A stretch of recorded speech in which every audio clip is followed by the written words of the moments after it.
Welcome to a special report as we preview Texas Tech 2020 spring ball. It's starting today, Tuesday, Mighty Joe, early on in March. Man, spring, they talk about hope springs eternal. It's when people really kind of are happy, sunshine, flowers, blooming, all that. That's what spring ball really is, where we really serve up that Kool-Aid, which I know that is so bitter for you. You're like, I'm not going to do it.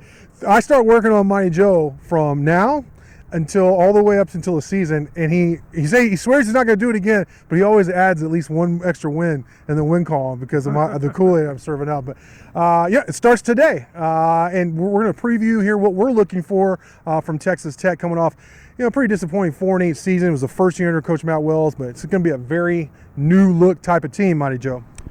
Yeah, no doubt about it. And there's just all sorts of different storylines. There's all sorts of different positions of need. Yeah. And, of course, we had this little case of attrition in the offensive backfield here, which could get some mention here, which complicates that area. And that was the last thing that Texas Tech needed, so this is not the way to get things going. You can go all different directions on this thing, but it's going to be an interesting spring. So, overall, I think what I'm looking for is, do they look like they know what's going on? Like last year, there was a lot of feeling out, testing out, like what does the staff expect?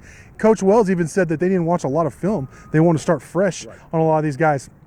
Well, they know a lot of these guys, all right? It's either guys they've brought in or the returning guys who they've had for over a year now. So I want to see, do they look more cohesive? Do they look more like, okay, this is what's expected? What about you, Joe? Yeah, that's the same deal with me. I mean, remember how terrible they looked in the scrimmages? They can't look that way in the scrimmage. It wasn't just the defense was good, and we saw that the offense was going to struggle initially in the school. I want to see just execution all the way around better, right? Yeah, that's right. And people always say, well, you can't read too much in the spring. You can't look at the scrimmages, but the thing is, from my experience over the years, that turns out to be a pretty good barometer and a pretty good predictor. You've kind of taken me over to your side on that. Well, yeah, it's crazy. It doesn't seem like something like that so far before the season would actually be that predictive, but it seems to be. So, yeah, you definitely want to see that. You want to see a sound football team, one that understands what it's doing out there. Right. You don't want to see busts on defense. You don't want to see a lot of penalties. You just want to see the team. Because that's the best way you can improve as a football team. Exactly. It's not necessarily adding talent because that takes time, but over the course of 1 year to the next, particularly with a new coach, you can really, really improve just by everybody grasping everything better and becoming more disciplined within the concepts and all that stuff. I think that's what you're looking for. What position group is there a big competition that you expect to kind of play out this spring? Yeah, I've been harping on the defensive backfield all along. Every one of these videos, it seems like I'm crying about the safeties and everything like that. Yeah, so I'll go a little bit different direction. I'll actually go to something more obvious, and that's quarterback. Yeah. Because you don't really have a clear-cut situation there. And Wells is actually, there's a story in the AJ where Wells has said, we don't have a number one going into spring. So, I really do think there's an open competition between Maverick and Allen. Yeah, that's exactly right. So, it's as far as Allen goes, this is a guy who's obviously been bedeviled by injuries. Yeah. How does he come back from that? How much rust does he have? Can he be the same quarterback that he was before he got hurt? Is he really a bad fit for the scheme, as everybody has kind of talked about? There's a lot of questions surrounding him. And with McIver, of course, you've got the same injury problem with him as well. But at least you've got a guy that was kind of recruited towards this particular system and a guy who everybody holds in extremely high regard in terms of overall talent. He looked really good in the small window I saw him spring last year. That's right. That's right. And he's your dual threat kind of a guy who's got good wheels. So, which now, of course, you're not going to be able to see that much in any of these practices because obviously quarterbacks are hands off. Yeah. So you can't take too much, but at least you can see how fast he is or whether he's shifty and quick and so forth. So bottom line is you got a couple of intriguing prospects, one that's pretty much a veteran, one that's a new guy. Who takes over? Does anybody take over? Yeah.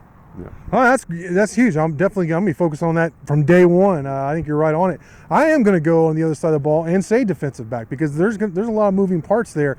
I'm really interested in the fact that Coach Jarret Jones, the new co or associate head coach, co-defensive coordinator, and secondary coach, said, look, at that spur position, they're really going to use more of a pure nickel corner, or actually one of their top cover corners in that position to go against slot receivers, because that's where, if you look at college football nowadays, that's where you get most of your chunk plays, is out of those shifty, really quick guys out of the slot. So they want to put one of their best guys there. That's what he did at Duke. He said he's going to do it here at Tech. And I asked him who's going to start off getting that first look, and it's DeMarcus Fields. And that makes a lot of sense on many levels. I think he has been one of your better corners. Now, look, he's been burnt just like pretty much everybody in the Big 12 gets burnt from time to time, but he's made some big plays in Big 12 games, and he's experienced. We both have, at different times, have thought, look, this guy's one of your more talented guys on your team, so it makes a lot of sense there. Adrian Fry's being moved out to corner, like we've mentioned before. I think that's huge. So, look, Fry, Fields, Zach McPherson, you start feeling pretty good about the corners. So now you look at safety. What are they going to do at safety? And the truth is, I don't know. So that's why I'm interested. I want to find out. There's some guys there, that have played, but they haven't played particularly well. So I'm going to be watching like the Leggett's, those kind of guys. I want to see Dadrian Taylor.